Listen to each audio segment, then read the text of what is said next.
Nothing more sacred or more serious that you could ask an American service member to do than deploy opposite American civilians. It is really a sacred and terrifying prospect for anybody who's been in uniform. I've been to combat. You could send me to Iraq, but to stand me across from American protesters in situations like we've seen across America is wrought with a tremendous burden you're going to put on men and women in uniform. So it has to be approached with the utmost seriousness. And obviously, there's no General Milley there now to stop a deployment like this. So we'll find out if the Secretary of Defense is confirmed and how the senior leadership and the Joint Chiefs respond to it. But I think every American should be extremely cautious about anybody who says they want to deploy American troops on U.S. soil. Number one, they're not being deployed against American citizens. They're being deployed against the illegal immigration population, which, by the way, I think most people would agree is a national emergency, a national security emergency. Number two, for years, we've been deploying the National Guard to the wildfires. To the border. For wildfires. No, to the border. In small numbers. To the, this is a very different thing. Many state. No, you can't deploy them to. You got to make your speech. Is it a debate with you, or am I answering questions with the host? Because every time I come on, you want to sidetrack and take me into your talking points. By all means. No. Have at it, my friend. You're the expert. Have at it. No, I'm no expert. I'm just a concerned You American. act like one. Have we or have we not? Have you served in uniform? I have served as a United States citizen and have read the newspaper. But I think in this case, I might have a bit of experience that you don't. I'm no expert. Have you been to the border? I have not been to the border. Oh, so I also haven't been deployed to the border. Go ahead, by all means. Regular military. Is there something different about having regular military at the border? I'm asking. Well, absolutely. Also, I think we have to remember, too, though, he did this in his first term. He declared the national emergency to unlock DOD resources, which could be used then to construct the wall. And so by declaring a national emergency, he can then activate military, not like personnel, but also resources, whether that is constructing encampments, using military flights, using other means to get these illegal immigrants out of our country. The idea that any of that's going to happen in abstract without protesters and other Americans getting involved is delusional. I mean, if you go into any American city and start setting up encampments to put whoever in there you want, there are going to be citizens who are going to protest. There are going to be journalists. There are going to be a multitude of fraught and really daunting challenges for a 19-year-old holding a weapon in an American street. Can I just that is something what's that the everybody alternative should be to let the crisis continue? Wait a second. It's not deploy the 82nd or let the crisis continue. There are plenty of middle grounds. And by the way, our military has got plenty of other priorities they need to focus on in addition to these. I would just tell you that the election results tell me the priority that the American people want focused on is illegal immigration. That doesn't mean they want this priorities are, used as a tool. they want this solved now. They want to solve it. They don't want the 82nd Airborne dropping in New York City. I'll tell you something. I think you're being a little dramatic. I have a shelter in my neighborhood, actually right in my neighborhood, on the Upper West Side of Manhattan. There is a shelter that houses undocumented immigrants.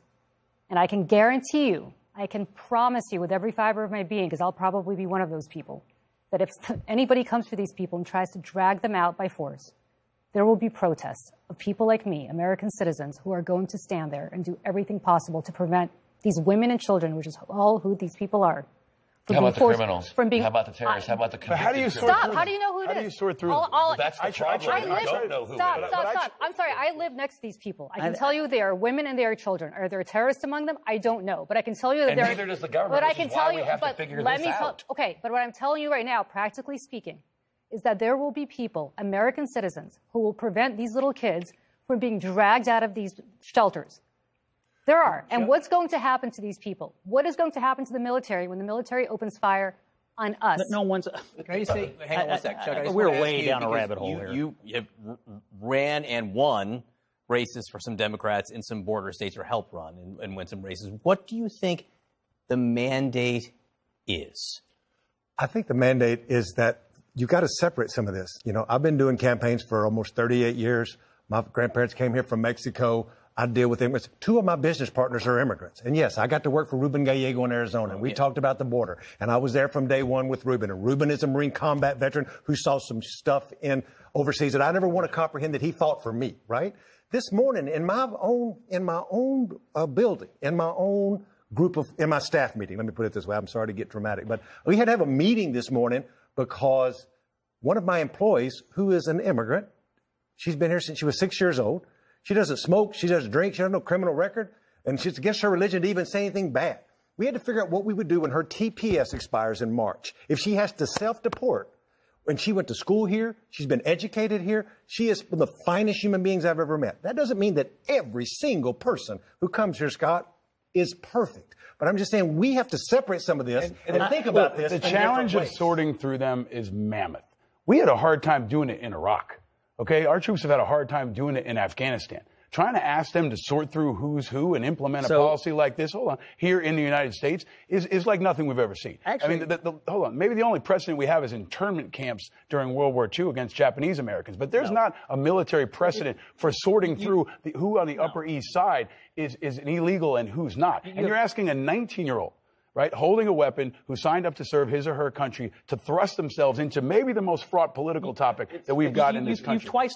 People want a solution, but they don't necessarily want that one. You've twice now insinuated that Trump's going to send the military to round up American citizens, which is totally false.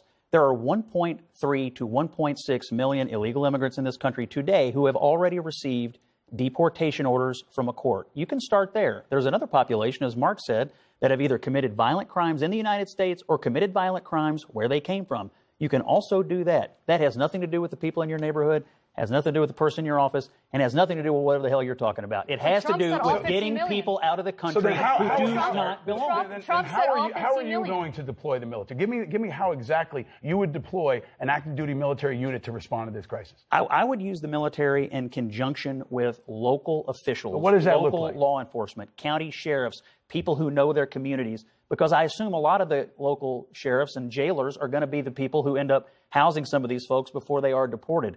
But there has to be some... What's the task and purpose? What's the mission for that young private? What is he actually going to be tasked to do? Guard a gate? Or is he going to be investigating? I don't know. I wasn't elected president. But you're sitting here on CNN saying we should do it. I think you should think out a little bit more about what they actually should be required to do. Do not belong it sounds real good. One at a time. Scott, quickly. There are millions of people who came into the country illegally, who have already received deportation orders, or who have committed some other crime while they've been here. The fact that you want to leave them in place is mind-boggling. That is not what I said. That is not what I said. Let me ask the same question I asked Chuck. Yeah.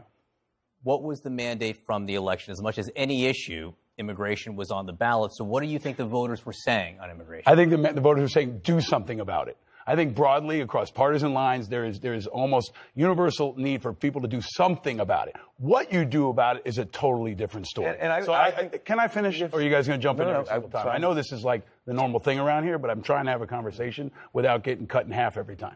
The question becomes, what are you actually going to give them as a military assignment? Are they going to be guards on a gate? Are they going to be MPs doing checkpoints? Are they going to be doing crowd control against civilians who are protesting? Are they going to be JAG officers sorting through legal cases? What they actually are assigned to do is very important. And when that's put before the American people, I think we can find out what they do and don't support.